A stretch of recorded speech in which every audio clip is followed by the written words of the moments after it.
All right, it's the top of the hour and time to get started. Thank you everyone for joining day 3 of the system conference. We look forward to an excellent last day of sessions, kicking it off with this session from Charlie Pane, who is the communications coordinator with CCE Rockland County.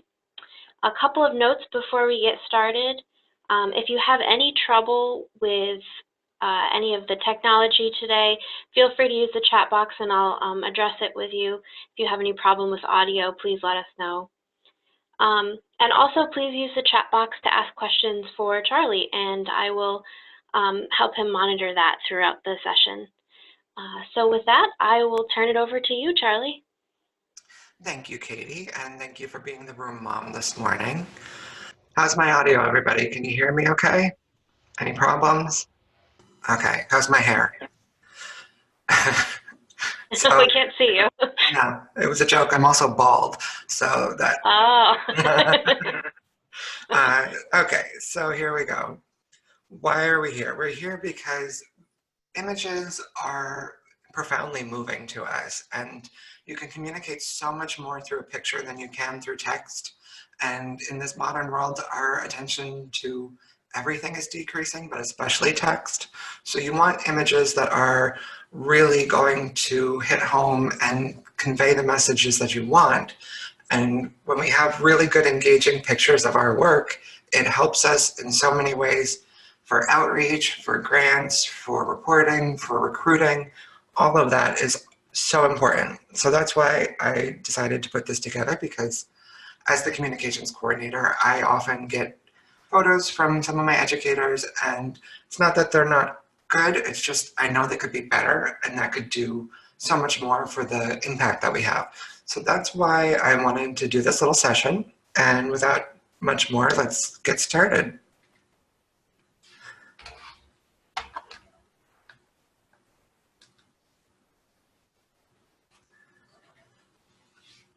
Okay, so I titled this session, Think Outside the Selfie, because everyone today kind of just defaults to a selfie or just a very simple posed picture, and it's very static, very flat, and it doesn't really give much to the viewer. So I'm going to go over a bunch of different tips and tricks on how to improve your compositions, and also some practical matters like what to do before and after you take a picture. So what are we all about today? The first thing, of course, is what makes a good picture. We're also going to talk about how to take a good picture with pretty much any camera. We're also going to, like I said, we're going to talk about what to do before and after so that you're prepared and store your files properly. And then finally, we're going to talk about some things about what you can do from here to explore more photography concepts and practice a little bit more. So here we go. First of all, what makes a good picture? The most important thing is content. What is this a picture of? The focus of the picture, the subject of the picture, that is essential. If you don't have a good subject, then it doesn't matter how good the picture is if it doesn't say anything. The composition, which is how the content is presented, basically. I'm simplifying a lot of these things just to make it more user-friendly. But in essence, we use the composition to communicate a lot about the subjects. So that's one of the other big things about how to make a good picture. And then compatibility. So you're not going to use the same picture that you use on Snapchat and Instagram as you are for a glossy published annual report or in a grant report or in your outreach materials. Everything kind of has to fit the way you're using it. So if you're going to have a higher quality printed thing, you want a picture that matches that. And you don't need to have beautiful glossy photos for social media, for Facebook and all of that. It doesn't hurt, but it's not required. And then finally, the connection, the emotionally compelling part of the image that connects with the viewer and makes them feel something, makes them think something. That is the ultimate goal. We want someone to see our pictures and to be connected to the work that we do and see the value in the work that we do and help support us, basically. So my tip for getting started, it sounds weird, but control what you can and minimize what you can't. So basically that means learn how to control as many things as you can, and for the things that you can't control, like time of day and all of that stuff, learn how to minimize its impact on your photo, and also learn tips and tricks around dealing with poor lighting and all of that, so that you're trying to control as much of the picture as possible. And I always say everything is a choice. So if you have poor lighting like we do in our classroom, the overhead lighting is about 30 years old, every picture comes out green. If you can find a way to own that and intentionally use that, then you're controlling it in some way. So it's not quite simple, but like try to get as much control of your photo as you can. Okay, so composition, your subject. What should you take a picture of? First of all, people and engagement. People are in tune with other people. We connect with other people. And so you want to see pictures of people and you want to make sure that they're engaged. You don't want a daguerreotype, which is a precursor to modern photography. Basically, it took a lot longer to expose, so they had to sit perfectly still. This picture here doesn't really do much for anybody. Like, it's just two people standing there. You want your pictures to have a little bit more personality, a little bit more for your viewer to relate with. And one way you can do that is focus on actions and reactions, or motions and emotions. It's just a clever way of saying focus on some sort of verb, some kind of doing, some kind of action that will be in your picture and create some kind of mini story. We really, in our minds, connect well with the beginning, middle, end story structure, and you can communicate an entire story with just one picture. So you want to find these little mini stories, and a good way to do that is these action and reaction pairs, or motions and emotions. And of course, you want to take pictures of activity, some kind of, if you're doing a hands-on activity, if you have someone moving around, if there's an animal moving around, whatever. It's just standing still doesn't do as much as something engaged in an action. And when you can't, we'll get into photo releases and what you can and can't use, but for things that you can't use the humans in the subjects, or you can't wrangle enough of them to make the room look full, you can always take a picture of settings and setups, because when we're communicating about our program, sometimes the physical layout is just as important as the program that's taking place, like where it's taking place, how you're set up, what's involved in this process. That can be just as illuminating as a human subject. And so I have examples of all of these, so don't worry, but you want to, if you can't use something for whatever reason, you can take a picture of the environment. And of course, you want to focus on things, anything that is an object that has some sort of relevance to what you're doing. If you, again, can't take a human subject, you can always take a picture of an object that's involved in the learning, involved in the experience. And the last thing you want to focus on is curiosities. So these are things that are odd and out of place, and things that make you kind of stop and go, huh, what is that? Or why are they doing that? And that's a good way to get the viewer engaged and interacting with what you're showing them, because it actually piques their curiosity and makes them want to learn more. And my tip for getting started for this is people love baby animals and people love baby humans. If you can get a baby animal and a baby human in the same frame, you're golden. Okay, so people and engagement. First of all, you want to have people and see how these girls are engaged with each other. They're holding each other, they're smiling. There's a background with horses, but you can see that they're all doing something together. They're here, they're engaged and looking at the camera. So this is a good way. You can still just take pictures of people, but you want them to be relating their experience. You don't want a dead face, you want a live, happy, engaged face. You can take pictures of this, like this family is engaging with a display at a tabling event. Yes, it's a little posed because they're all pointing at the same thing, but that doesn't matter. That makes the audience look and say, oh, they are pointing at something, I should look at what they're pointing at. beautiful picture of like this kid, he's happy, he's engaged in some sort of activity.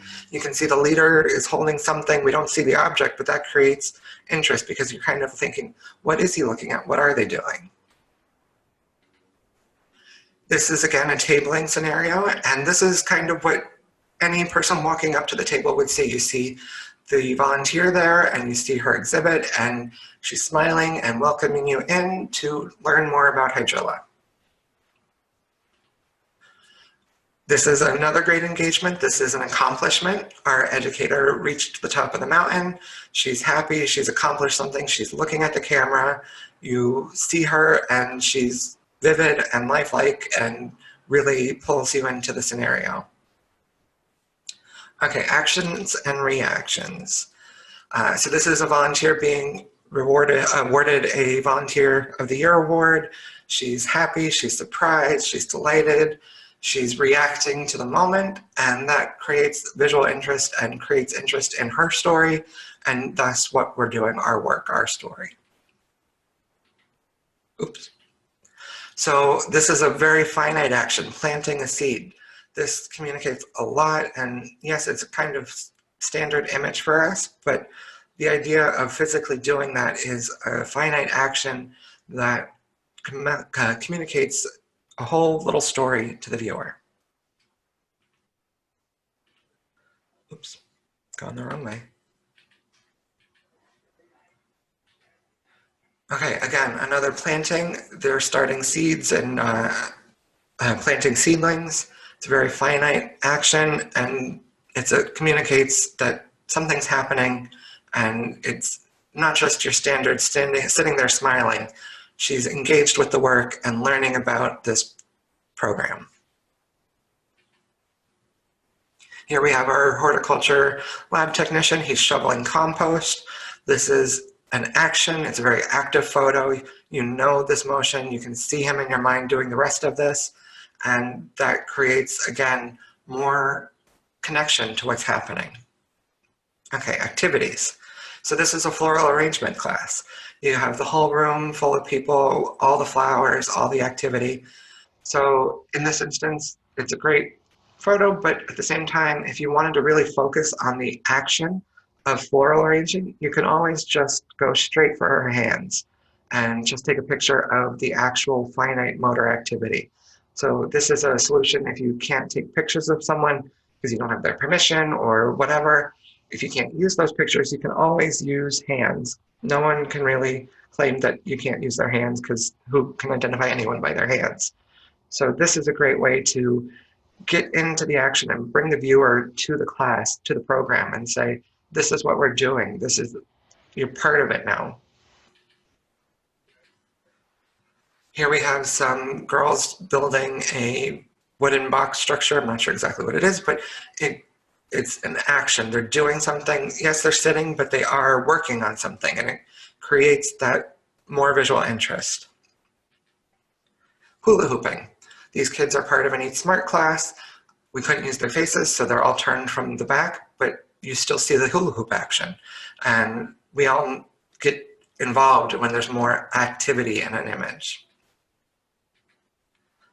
And it doesn't have to be huge actions. Like this is a discussion taking place. Yes, this picture is blown up, so it's not the greatest quality, but this action communicates what's happening at one of our programs. That these are discussions that information is being shared and analyzed, and it's not just a lecture. This is an involved process.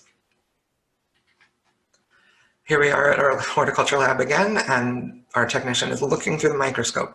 It's an activity. It's kind of not too dynamic, but it does create this interest. Like, what is he looking at? What is he seeing? And why do you have such a fancy microscope? Like, what are you doing at Extension? Like, what is this? So settings and setups. So this is what I was talking about before. This is a hippology, I believe, layout, and they were identifying objects and their uses. And the two participants are there. They're not really doing much, but that whole layout gives this whole level of other communication that you wouldn't normally get. You can describe the activity, but it's not going to be as expletive as as the actual picture of how things are laid out and what they're doing. This is a horticulture therapy program that our master gardeners are running at a rehab center. Again, we couldn't get permission for all of the faces, so we took one from behind. But the whole setting of being in this rehab center with people in wheelchairs, with people in braces, you're not just seeing the activity, but you're seeing the people that we're affecting and the people that we have impacts on. This is a school garden. We couldn't get the picture permission for the children, so we took a picture of the layout, because you can say school garden, but that can mean a million different things. So this way the viewer sees exactly what we're doing. We have all these planting boxes. They're going to be planting those plants in them soon. It communicates the whole project in a very simple way. So this is part of a waste stream game. And these are all the different components of the game, and you have to sort it in the game or whatever. But this is a good way of explaining the activity, that you can show that they're labeled objects and whoever is participating has to sort them based on where they should go.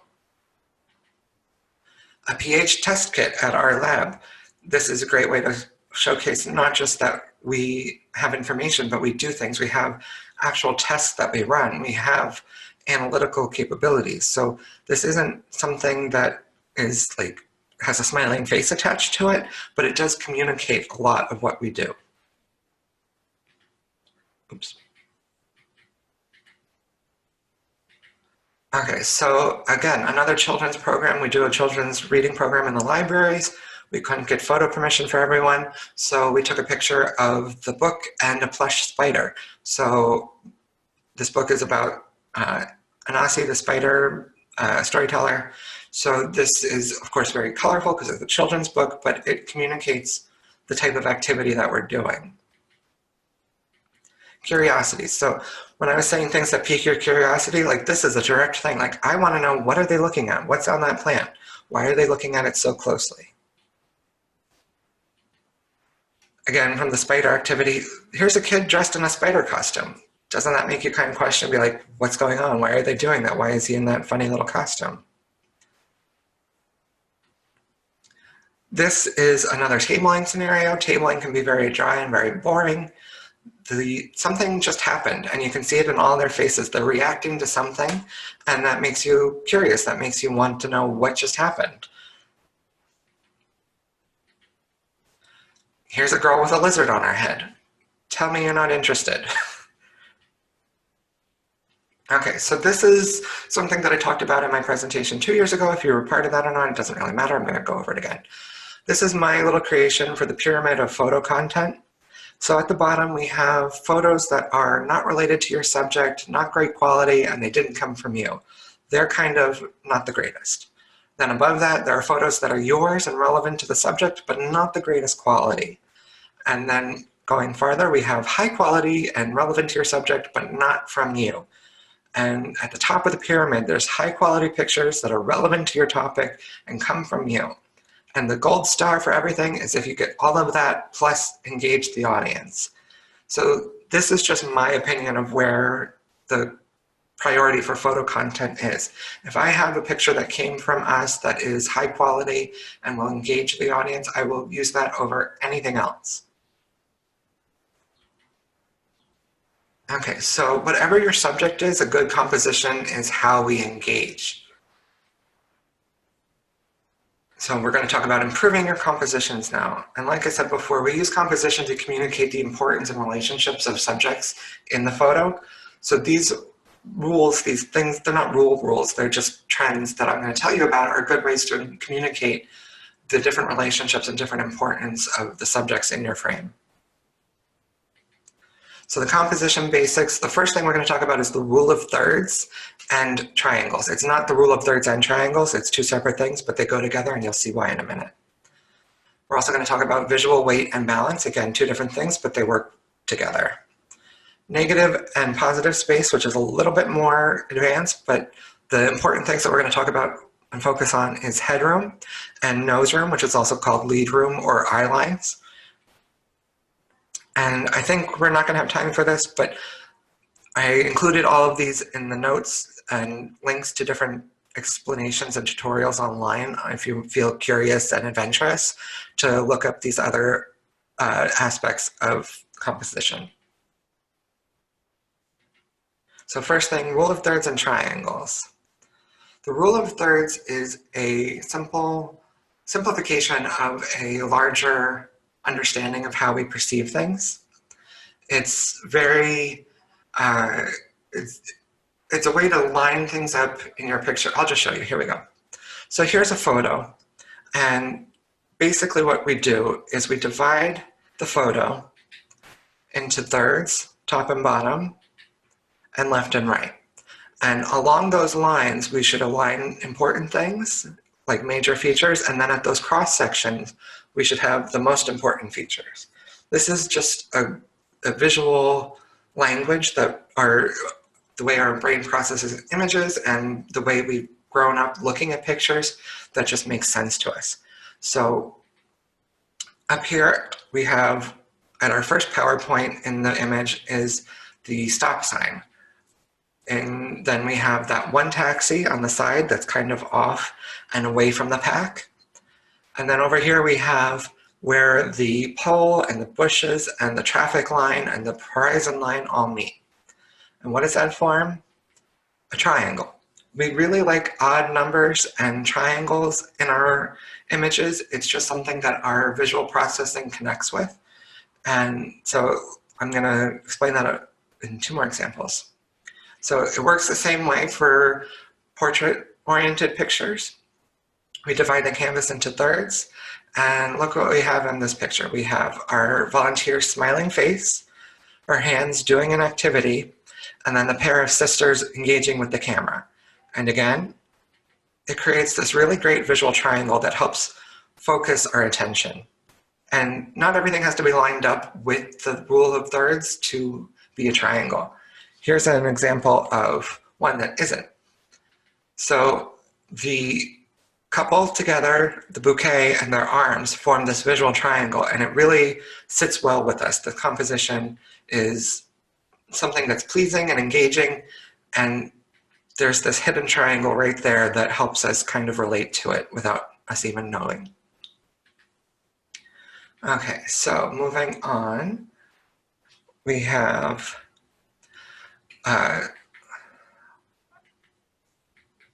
okay, that's missing. All right, so I'm missing a slide, but basically I was talking about the different ways we communicate importance. So the content is what it is, and we have to use the relationships to show things. So visual weight and the scale, how big it is, and can communicate a relationship. So here we have the image of this little bird in a nest and these giant hands holding it. You get this very fragile feeling that one little move could destroy the nest and make the bird fly off in anger. Another way we communicate importance is whether or not something's in focus. So that's called field of view, which is a more complicated technique, but basically you can see the image here. The bird is in focus, the background is completely blurry, and so the thing that's in focus, of course, gets more priority and is figured as more of the important subject. Another way we can communicate is color. So we have an ace up our sleeve with our Cornell red. It's nice and bright.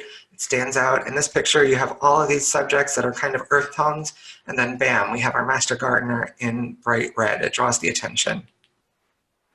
Same thing with 4-H green and quantity. If you have a subject that's repeated multiple times, that increases the importance. So we have two girls in the nice 4-H green, so it's right in the middle. It's really pulling our attention and saying that these are the focus of the subject, of the image. Visual balance is a little bit more complicated.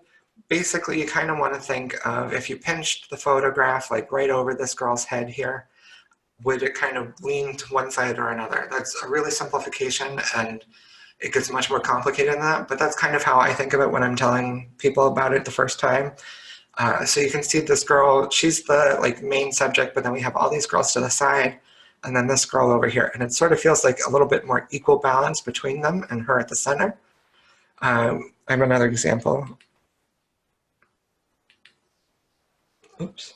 Okay, so, all right, now we're going to talk about negative and positive space. Again, a little bit more complicated, but the important things are headroom and nose room. My tip for getting started is push the boundaries to the breaking point and then find the happy medium. So basically think Goldilocks. Find too little, too much, and then find somewhere in the middle that's more comfortable. So we're going to talk about, I'm sorry, some of these slides are, okay, here we go. So this is a tabling event at CC Day in Albany, and we have our senator here and our tabler here.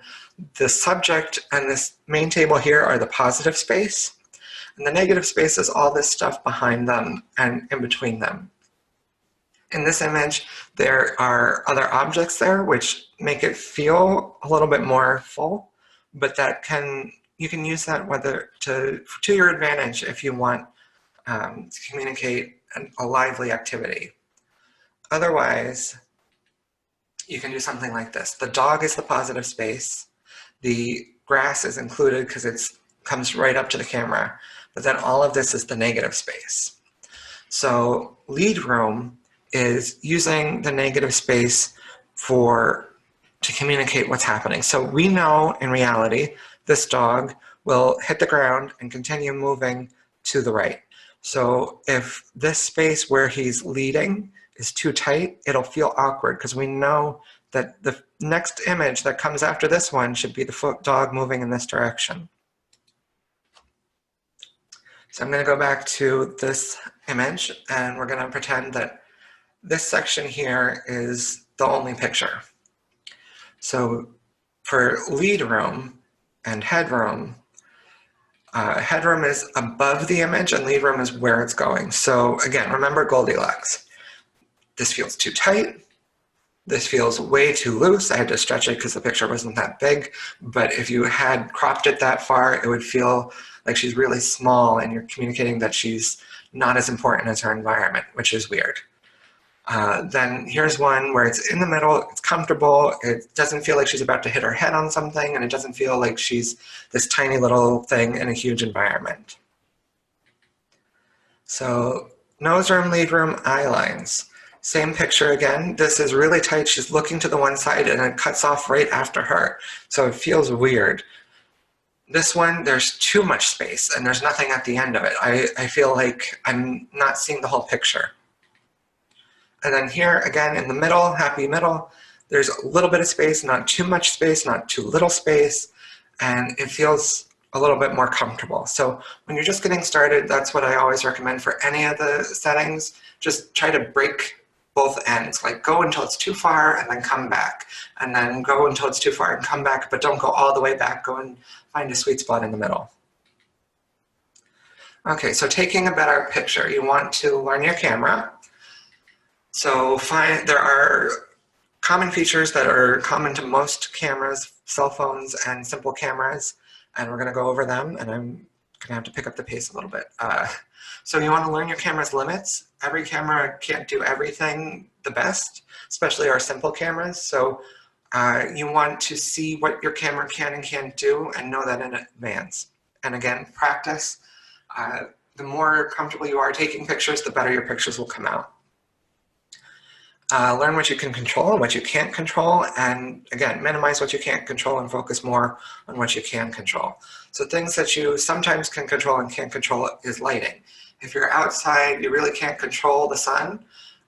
You can maybe find a shady spot or turn into the sun, but you can't turn off the sun. Your composition is something that you can control. Pretty much 100% is up to you unless there's a setting and you're trying to get multiple subjects, and physical layouts are what they are. You can't always move mountains to make your composition work. Stability, a shaky hand will make your quality of your image really poor. So you want to find ways to stabilize and become a human tripod, which I'll explain. And you want to learn how to ask for what you need. So if it's whether you need someone to be your assistant, if you need someone to do a pose, or the just one more, like just one more, I need to get one more just to be safe. Like, go ahead and do that. I mean, it feels awkward to us to ask to impose on people, and sometimes it feels awkward to stand there an extra second, but it's better to get a better picture. And then we're going to go over some best practices. Okay, so camera features to explore: image size and proportion. Not only do we talk about whether it's horizontally laid out or vertically, so landscape versus portrait orientation, but whether it is a 16 by 9, like a letter box, versus a square. That kind of aspect ratio proportion can be used for different things. Now most images are getting longer and longer and not as square as they used to be. So you have to also think about that when you're, again, what's appropriate for your medium. If you're doing a Twitter picture, you want it to be horizontally oriented because it'll crop out the top and bottom if you don't. And so think of where the picture is going to be used, especially if you're taking really long ones, if you don't focus on the subject being in the middle so that you can crop it into a square. Your flash and your scene mode. They're separate features, but they often, the scene and mode often impact the flash. These are preset options for a bunch of different settings that are better for different environments. So there'll be like a sports one, a night photography one, a portrait mode, and it's just a bunch of simplified options so that you don't have to control every single aspect of the photo, and it kind of tailors it to what environment you're shooting in.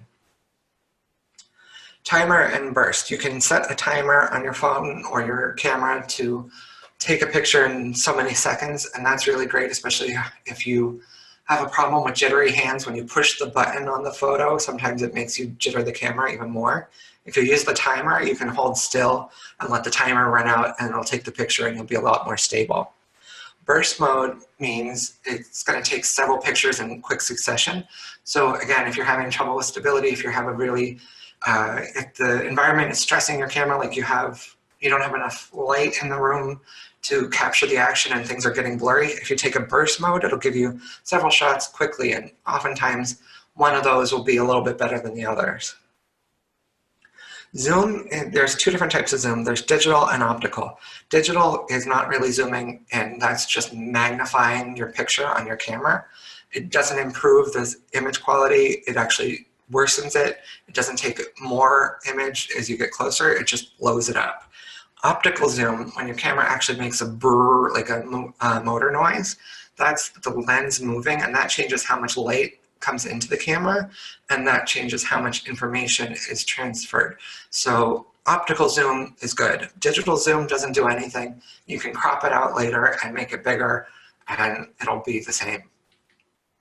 Exposure compensation and ISO. These are a little bit more advanced. It's the speed of the shutter and how much light is let into the camera. They're in the tutorials and the links in my notes. So if you wanted to learn more about that and what to do with them, you can. I'm not going to get too much into it because we are running short. White balance and color mode. So basically, digital cameras don't really, they see what they see regardless, and our eyes see things differently, and our brain changes the colors we see based on what's around us. So light isn't always pure white. It's typically not pure white unless it's the sun. And so it all has a color to it. So the terrible lighting in my auditorium is very green. All the whites turn to the green side. White balance is you point to something that you know is white, like a piece of paper, and tell your camera that this is white. So it'll adjust all the other colors in that image to be that that color is white and everything else is adjusted the same way. So if everything's a little green and you point to a picture, a paper that has the green light on it, it'll adjust to white, and it'll make that same adjustment to all the other colors. So it'll come out much more how we perceive the space as opposed to the actuality of it. Also color mode, there are filters like warming and cooling, which will change the color temperature. And that can either be used intentionally or to correct an environmental issue. Like, again, if my room is very cool colors and not really coming out lifelike, I'll use a warm filter to move it back towards how we perceive the image.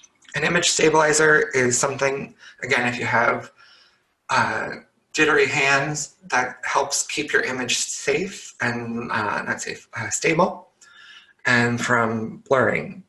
But it does impact the image quality because it's another processing that happens in the camera. So sharpness, exposure metering, long-term exposure, these are all, again, more advanced things. Basically, these are things that are covered under your scene or mode options. And I'm not going to get too much into it. Long-time exposure, that's really something for when you're in a low-light environment and have to have more than just a fraction of a second for the lens to be taking in the light. And that lets more light in and makes the picture brighter and gives you more visual information. That helps a lot at night and in scenarios where the light isn't the best quality. Okay, so what you can control, lighting. You can always turn on or turn off lights when you're inside. You can open and close window shades. So those are things you can control inside. When you're outside, you want to move into the light. If you're in a really shady spot, ask everyone that's in your picture to move to the sunny spot. When you're inside, you want to avoid using flash and focus on your other controls. Using flash inside tends to bleach everything out and make it very, like the subject will be really bright and the background will be really dark, and it really isn't great. It loses a lot of the appeal of the image. It feels very like disposable camera, like really not the greatest picture. Focus and clarity. You want to be stable, and when you don't have a real tripod with you, you can make a human tripod. So for that, what I do is I hold my arms close against my chest, hold the camera up in my face, and basically each of my arms is a leg of the tripod, and my head is the third leg of the tripod. And that way it's stabilized and it won't jitter as much and make the image quality a little bit better. And also, if you have a short person around, you can always put the camera on top of their head. Kidding, I wouldn't recommend that. And again, don't use the digital zoom. If it doesn't go bzz, it's not moving a lens, so don't use the zoom. You can always crop it later. And again, ask for help. Find your deputy is what I say. There's always, like if you're doing a youth event, there's usually a stray parent wandering around bored. Give them a job, tell them to take a picture, like hand them your camera and be like, can you just get a picture of me with this class, with this lesson, with this object, and just ask them to do something in the background. If you have volunteers, if you have club leaders, whatever you have on hand that isn't busy or part of the lesson, or even if it's someone that you know that's in your lesson, in your class or program or whatever, that maybe has done this before, ask them to take the pictures. And that way, if you're too busy being in front of the room, someone else can do this for you. And don't be afraid to direct people. Tell them to hold still, pick that up, don't look at me, smile, whatever. Okay, so some best practices. Like I said, find the best light, whether you're inside or outside, and try to get the best light on your subject. Avoid using the flash indoors. You want to simplify your backgrounds or cluster your subjects together so that the background can be cropped out if it's really, really busy and distracting and you don't have control over what's in focus and what isn't, which is the field of view thing. That's usually not something you can easily do on simple cameras. That you want to try to either move them to a blank wall or get them close together so that you can crop in and not have as much of the distraction around them. Always take your time, don't rush. Yes, it feels awkward. Yes, people are a little uncomfortable staying posed for an extra second, but in the end, it's going to be worth it. Just put the time in. And then always keep the composition rules in mind. They're not rules, you don't have to follow them for everything, but that is just a good trick for getting started. And then you want to always try to get a backup of important shots. Okay, got to pick up the pace. Okay, so what do you do before the shoot? You want to get permission. You have to ask for permission and what to do if they say no. Like I was talking about before, you can always use the back of their heads. I say my rule of thumb is if you don't have a a photo release for them and you can see an ear and a nose, then it's a no-goes if they're focused. If it's in a group, it's a different story. But if it's just them and you can see more than a quarter of their face, you can't use it, or you can blur out the face. So we're going to talk about photo releases, and you can stage natural shots. Like a lot of candids can be faked, and that's what you just have to, again, pose people and have them pretend like they're doing something so that you can get a better quality picture. And it's not cheating, it's just what we have to do sometimes. And we're going to go over what to have on hand with you. Okay, so basically, photo releases. Do you need one? Yes, if it is focused on the person or a few subjects. If you've asked them to pose, then you definitely need to. There are caveats. I always say no matter what, for children, you need a photo release, even if they're in a group. But group photos, if you haven't asked them to pose and you've posted prominent signage at the event that their photos will be taken, you don't have to get a photo release from everyone, but you do have to not use any names, and you can't ask them and focus on specific people. So my tip, when you're doing photo releases, I always have a clipboard with me, and as soon as they sign it and fill out the information, I turn it over right away and write the shirt color, the hair color, a visual description, because when you're going back through these, or if your communications person or outreach person is doing this later, they're not going to know who Joe Smith is. They're not going to know who these people are at all. They'll just have a piece of paper. So if you turn it over and write a description, that way you'll be able to later pick them out and be like, okay, I definitely have a photo release for this person. Okay, so you want to be prepared, always. So what you're going to have on hand is you want to have like a mini tripod, a collapsible tripod, or a monopod. A monopod is basically one leg of a tripod, and you are the other legs of the tripod because you just hold the camera on the one leg and hold it stable with the other two, with your hands. And that's a good way to be stable and not jitter as much and without having as much equipment with you. If you're taking pictures with a simple camera, you want to have either the battery, replacement batteries, or a replacement battery pack. If you're taking with your picture, you want to have one of those charge packs. With your cell phone camera, you want to have a battery pack on hand in case your battery dies. You always want to be prepared for that. You can get lens attachments that are cheap and attached to cell phones and to simple cameras and can really enhance your photographs. Links in the notes that I have. Photo release forms. You want to have a big stack of them. If you're going to be at a big event and you're going to be taking a lot of pictures, sometimes I will pre-print the information like the date and the event so that it's less for the people to fill out. You want to have your business card with you because a lot of parents will be worried, like, how are you going to use this picture? I'll be like, okay, so here's my business card. Email me and I'll send you a copy of the newsletter that they're in. That way the onus is on them, because I used to say, I'll just write down your email on the form and I'll send it to you, but that got to be really cumbersome. If you give them your business card and they email you and they want to see where it is, half the time they'll forget, so you won't have to worry about it. And usually it's just like a security blanket. If you give them your official business card with the Cornell seal on it, people feel a lot better.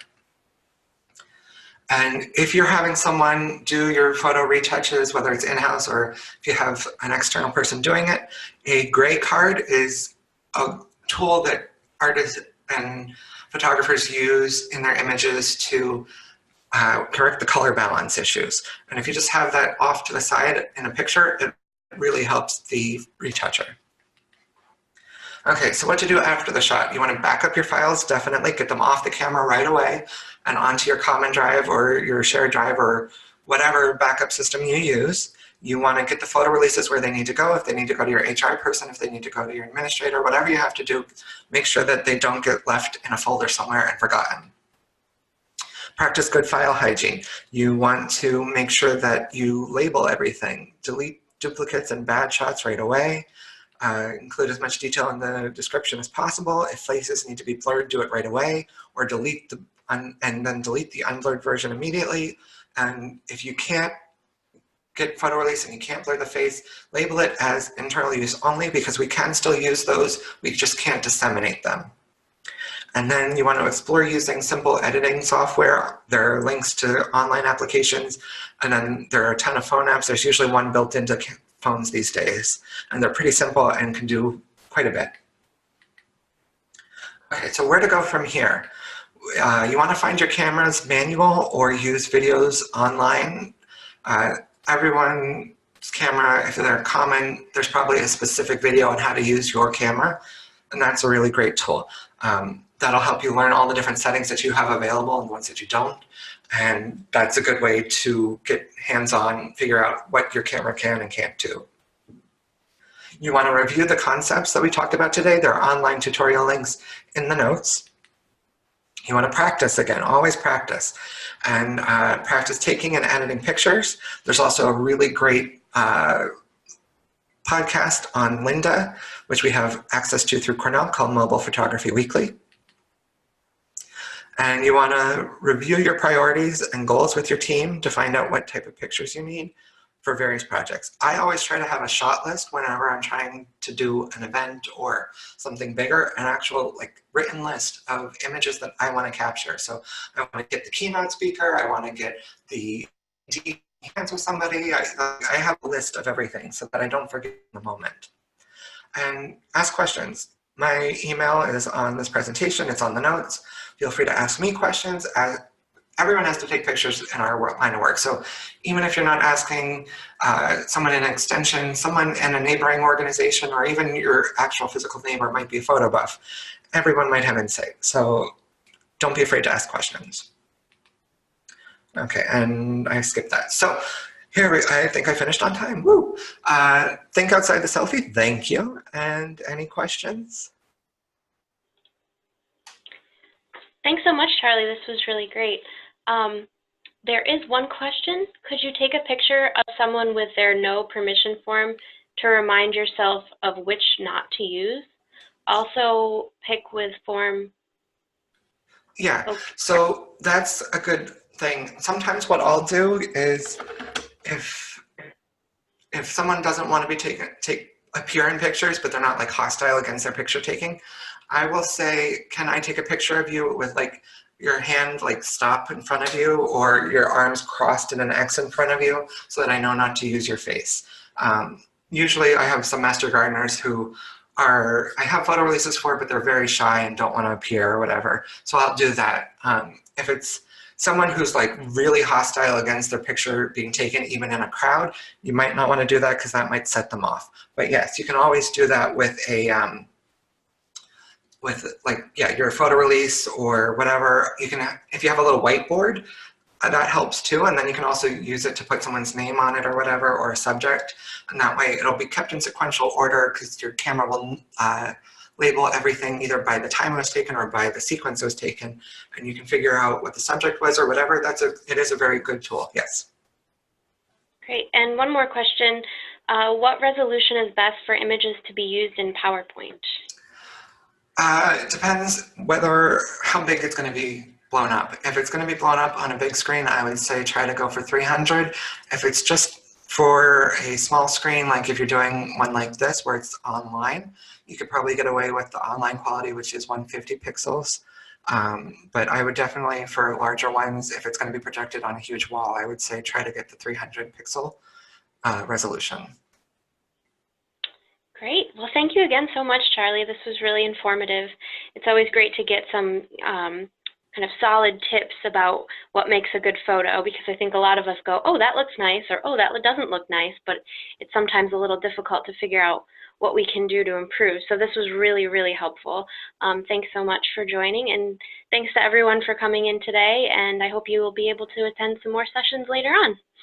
I also did include in the chat box a link to the course page where Charlie's notes are available, and the recording of this presentation will also be available there shortly. Thanks again.